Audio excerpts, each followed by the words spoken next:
Officially launched in 1991, Gungahlin is the first town centre to come after self-government.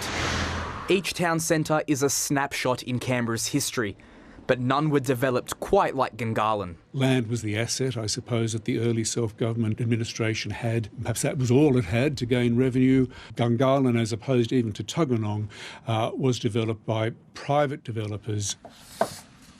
Former town planner Ed Wensing built his place in Nichols in 1996.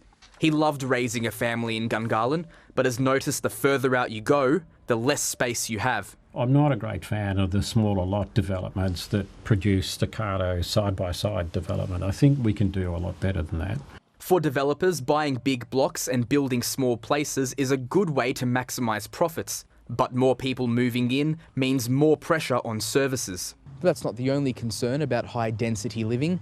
These controversial towers certainly aren't the only high-rise developments in Canberra, but apartment living in Gungahlin is different to apartment living in Belconnen or Woden. The idea of renting close to the office and walking to work doesn't really apply here. People wouldn't have to drive to work or to drive out of the town centre for work in the ways that they've had to in Gungahlin, simply because that provision of office infrastructure wasn't there from the start. Most working Gungahlin residents have to leave the area to get to the office. Naturally, that leads to an increase in cars on the road, which is why Gundaroo Drive and Horsepark Drive have been duplicated. But the commute can still be a nightmare.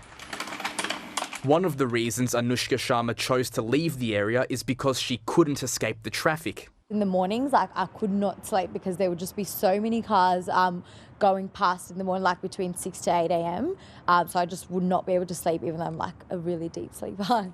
It wasn't an easy decision because she loved living so close to the town centre. Having a pet shop, having groceries, having donation places, as well as all of your club limes and a lot of gym and all of those sort of convenient things. So anything that you need, you could just have it at your disposal in 5 minutes. The light rail has certainly alleviated some of those transport issues, but that doesn't really help the town centre because most people are getting on the tram to get out of Gungahlin. An obvious solution could be to bring more work to the area, but it's not that simple. What the development of the airport has done is suck the life out of the growth of Gungahlin as an employment centre. Mr Wensing says the Canberra Airport Group's developments mean public service departments are less likely to be considered for Gungahlin. The fact that they can do what they want out there outside the territory planning system and outside the Commonwealth National Capital System is just absurd. Gungahlin has almost reached its planning limit and will soon stop growing, the population peaking at around 90,000 people. But as more people cram in, the harder it becomes to get out. Isaac Naruzi, ABC News, Canberra.